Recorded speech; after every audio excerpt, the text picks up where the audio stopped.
I didn't lose my daughter slowly. I lost her in flashes, in sideways.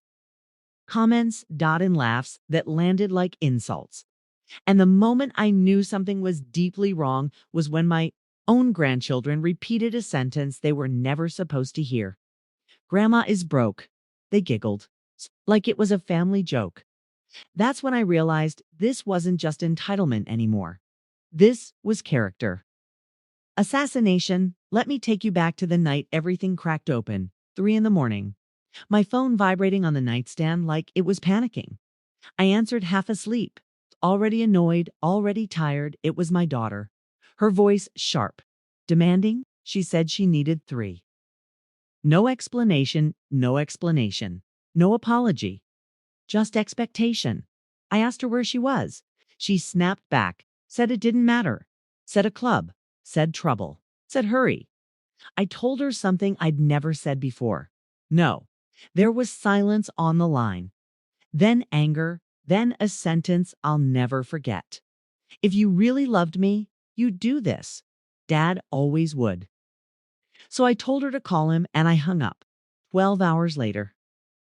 The police called me instead before I tell you what they said. Let me explain how we got here because revenge doesn't start with anger. It starts with being taken for granted. After her father left, stayed. I kept the house, the bills, the rules, the responsibility. He kept the fun, the gifts, the weekends, the illusion while I was saying no. He was saying yes. While I was budgeting, he was spending. While I was parenting, he was auditioning for Favorite. And it worked by the time my daughter was grown. She didn't see sacrifice. She saw obstacles. She didn't see stability. She saw limitations. I became the difficult parent, the boring one, the one who asked uncomfortable questions like, "How will you pay for that?"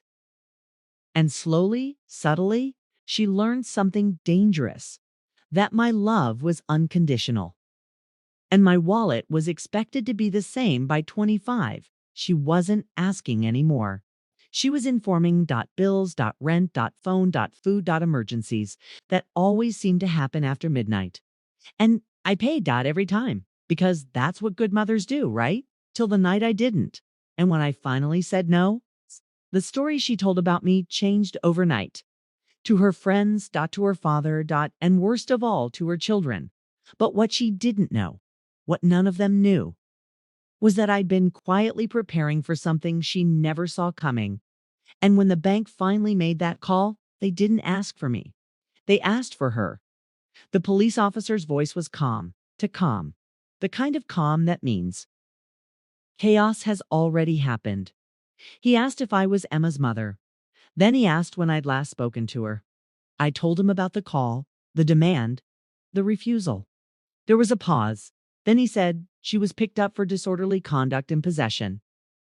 She listed you as her emergency contact. My knees gave out, not because I was shocked, but because a part of me had known, knew that the late night emergencies weren't accidents, knew that the money wasn't disappearing into rent and groceries, knew that I was funding a lifestyle I didn't recognize and wasn't allowed to question. I drove to the station at sunrise. No makeup, no plan. Just red. Emma looked smaller behind the glass. Angrier too. She didn't apologize. She didn't ask if I was okay. She asked if I brought the money. When I said no, her face hardened into something cold and familiar. Something I'd seen before in her father. "This is your fault," she hissed. "If you hadn't embarrassed me, none of this would have happened." That was the moment something inside me finally broke clean. Not shattered. Snapped. I walked out without posting bail. That decision became the headline of her news story. Mom abandoned me. Mom chose money over family. Mom is broke anyway. She told everyone, friends, relatives, and, eventually, her children. The first time I heard it, it was at a birthday party. My grandson tugged on my sleeve and whispered, "Mommy says you don't have money anymore." I smiled, but inside something sharp began to focus. Because the truth was, I wasn't broke. I was careful. I was quiet. And after years of being treated like an open wallet, I had finally started closing accounts emotionally and financially. What Emma never noticed was that I'd stopped covering certain expenses. Months earlier, small ones at first, then bigger ones. Her phone bill, her insurance, the temporary credit card I'd opened in my name for emergencies. She assumed her father had stepped up. He assumed I was still paying. And in that silence between assumptions, debt bloomed, late fees, missed payments, interest stacking like dominoes. The bank noticed before either of them did. Then came the letter, not to me, to Emma. Because that temporary card, she'd used it to co-sign a loan. In my name without my knowledge. Forgery is a funny thing. It turns love into evidence. I didn't confront her. I didn't warn her. I didn't call her father. I called a lawyer, and for the first time in years, I wasn't reacting. I was planning. The revenge wasn't loud. It wasn't cruel. It was precise, and it began with letting the truth surface. Exactly where she least expected it. The bank's call was coming, and when it did, they wouldn't be asking if I could help her. They'd be asking why she thought she could use my name like it belonged to her. The bank called on a Wednesday mid morning right between my coffee and my resolve. They asked for Emma, not me at first. I thought it was a mistake. Then I realized this was the moment everything tilted. You see, once the lawyer got involved, the rules changed. What had been family help became documentation. What had been misunderstandings became timelines. The bank representative's tone was polite but firm. They needed clarification on a signature. Discrepancy. They'd noticed patterns. Withdrawals that didn't match income. Payments that suddenly stopped. And then they asked the question that rewrote our relationship. Did you authorize this account activity? I said, no. That single word did more work than years of sacrifice ever had. Within days, the account was frozen, the loan flagged, and Emma's financial fantasy started collapsing quietly. She called me screaming, accusing me of betrayal, said I was ruining her life on purpose. I listened for the first time. I didn't interrupt. She said I was jealous, said I was punishing her for choosing her father, said I'd always been controlling and cold. Then she slipped. You knew I needed that money, she snapped. You knew Dad wouldn't actually pay. There it was, the truth she'd never meant to say out loud. I asked her one question. If you knew that, why did you tell your children I was broke? Silence. Not the shocked kind, the exposed kind. A week later, her father called, angry, confused, panicking. The bank had reached out to him too, apparently. Emma had listed him as a secondary contact. He thought I was still handling things. I wanted, don't tell, and suddenly, the man who'd played hero for years was being asked to actually pay. No speeches, no encouragement, just numbers. That's when he disappeared. Stopped answering her calls, stopped posting photos of fancy dinners, stopped being the fun parent. Emma showed up at my door too. Nights later, no warning, no apology. Just entitlement wrapped in desperation. She said the kids were scared. She said her credit was ruined. She said this was all too much. I looked at her and saw the child I raised, the adult she'd chosen to become. I told her I'd help, but not with money. I offered something she'd never wanted from me. Before accountability. The lawyer would proceed. The truth would be documented, and I would no longer lie to protect her. Image, she laughed, said no one would believe me.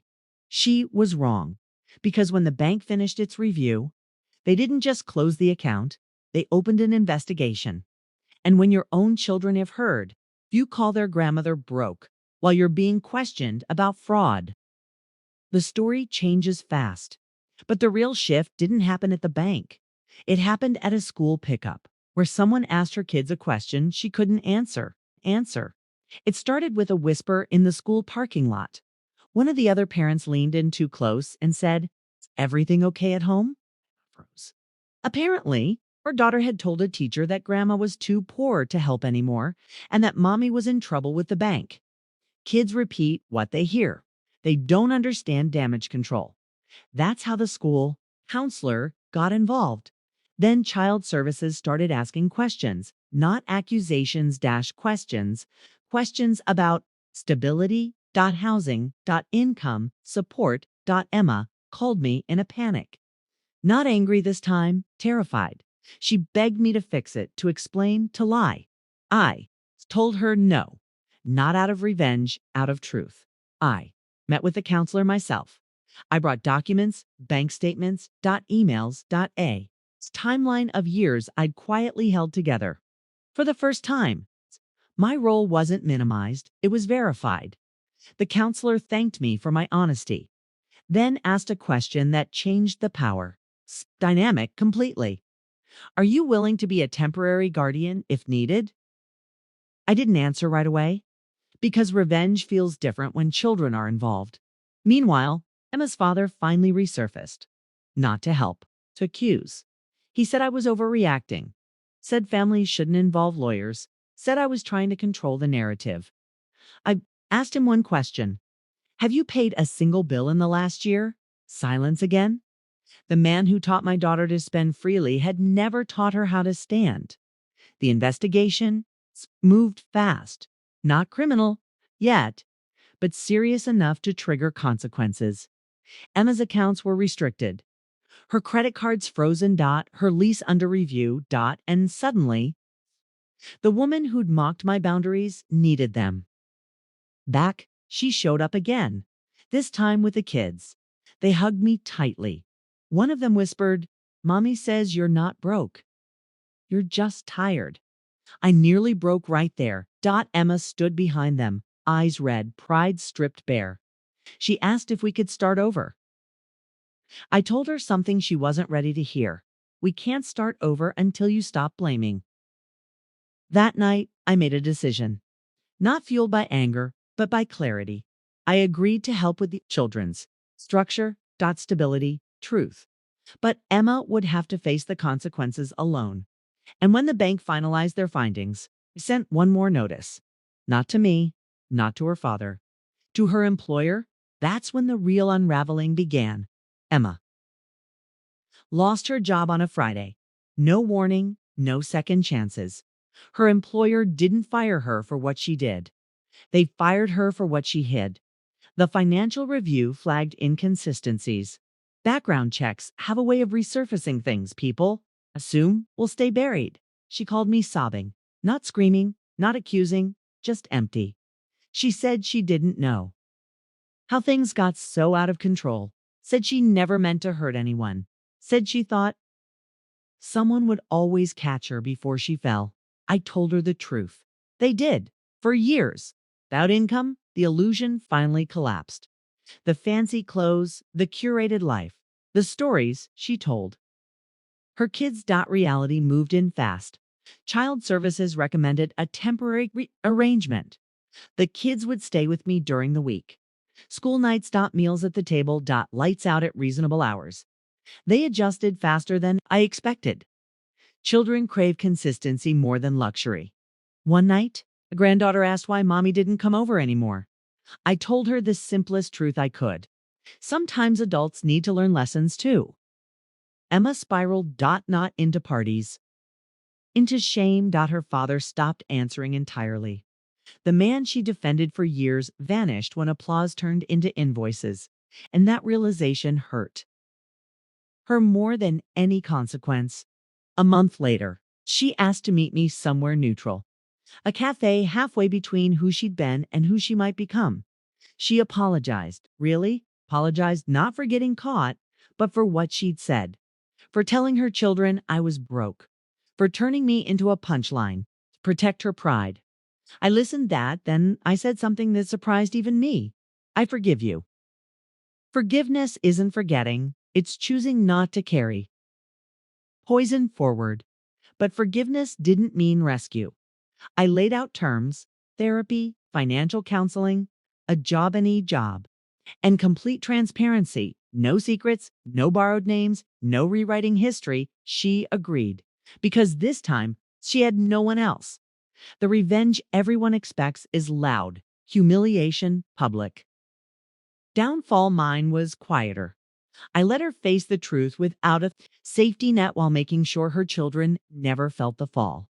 But just when I thought the storm was passing, a letter arrived that forced one final choice. The bank was closing the case, but the court wasn't done, and they needed my decision. In writing the letter sat unopened for 2 days. Not because I was afraid of what it said, but because I knew exactly what it would ask. When family and finances collide, someone always has to choose how far the truth goes. The court wanted to know if I wished to press charges, not strongly encouraged, not implied, asked forgery. Isn't a misunderstanding, it's a line. I thought about every late night, every bill paid in silence, every time I swallowed resentment and called it love. Also thought about my grandchildren sleeping down the hall, safe, unaware of how close their world came to collapsing. Emma came over that evening. No makeup, no defenses. She said she'd accept whatever I decided. Said maybe consequences were overdue for the first time. She didn't ask me to fix it. That's when I knew the lesson had landed. I met with the lawyer the next morning and made a decision most people didn't expect. I didn't press charges on one condition: a legal agreement, restitution, mandatory, financial education, and court-documented boundaries that couldn't be emotionally negotiated later if she broke them. The case would reopen automatically. The judge approved it. The bank closed the file. Emma walked out of that courtroom changed, not healed, but awake. Months passed slowly, honestly. She worked retail, budgeted, paid me back every dollar. Not because I demanded it, because she needed to. Her children stopped repeating adult sentences. They stopped worrying about money. They started worrying about homework again one afternoon. My granddaughter came home waving a drawing. It was our house, all of us inside. At the bottom, she'd written, "Grandma is rich in love." I cried harder than I had in years. Emma saw it too. She looked at me and whispered, "I was so wrong." And that should have been the end. But life always adds one last test. Because the man who started this imbalance, the fun parents suddenly wanted back in. Her father called, said he'd heard things were stable now, said he missed the kids, and asked if I thought Emma was ready to handle money again. I smiled because this time, the answer wasn't mine to give, it was hers. And what she said to him proved the cycle was finally broken. Emma put the phone on speaker. Not out of anger, out of strength. Her father's voice filled the room, casual and confident, like nothing had ever gone wrong. He joked about taking the kids on a trip, mentioned Restos said money wasn't a big deal anymore. Emma listened. Then she did something I never thought I'd see. She said, "If you want to be in their lives, you start by showing up, not paying." Silence, she continued. "Steady now. No more promises you don't keep. No more buying affection. And you don't speak about mom like she's the problem." I held my breath. He laughed it off at first, called it dramatic. Said I'd brainwashed her. And that's when Emma ended the call, just like that. No argument, no explanation, no chase. After years of choosing the easy parent, she chose the honest one. Herself. The shift didn't make headlines. No one clapped. But everything felt lighter. She rebuilt slowly. Real friendships. Real work, real humility. The kids noticed. They stopped asking where their grandfather was. They started asking why people make bad choices and how to avoid them. One night, Emma asked me if I regretted not pressing charges. If I thought being softer had cost me justice, I told her revenge doesn't always mean destruction. Sometimes it means transformation, the kind that forces accountability instead of escape. A year later, she qualified for her own apartment, small, modest, earned. She invited me over for dinner, cooked everything herself. Halfway through the meal, she reached into a drawer and slid an envelope across the table. Inside was the final repayment receipt, Zero balance. She didn't smile. She just exhaled. Thank you, she said. Not for the money. For the boundary. And that's when I realized something important. The woman who once told her children I was broke had finally learned the difference between wealth and worth. But the story wasn't finished yet, because a few weeks later, the kids came home from school with a question that caught us both off guard. A question that proved how far the truth had traveled and how deep the lesson had landed. The question came from my grandson. Simple, soft, dangerously honest. Why did mommy say you were broke? If you weren't. Emma froze. She looked at me, eyes wide, waiting to see if I'd step in. Fix it, protect her again. I didn't. She knelt in front of him and told the truth. Not the edited version, not the defensive one, she said, because I was scared. And I didn't want to admit I was wrong. The kids accepted it instantly, because children don't need perfect adults. They need honest ones. Later that night, after they were asleep, Emma cried in my kitchen, not out of shame this time, out of release. She said losing control had taught her something no gift ever had, that money without responsibility feels like freedom until it becomes a trap. I told her something I wish someone had told me earlier in life. Boundaries aren't punishment. They're protection. Revenge everyone expects is dramatic. Public humiliation. Total collapse. But the most powerful revenge? Refusing to be used again while still choosing integrity today. When someone asks Emma about her mother, she doesn't laugh, she doesn't deflect. She says, she saved us. The bank closed the file, the court sealed the case. The children grew up watching accountability instead of entitlement. And me.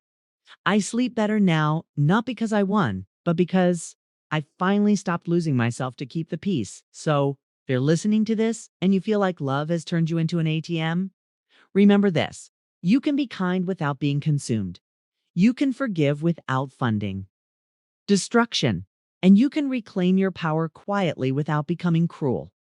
Because sometimes, the moment the bank calls someone else's name is the moment your life finally becomes your own.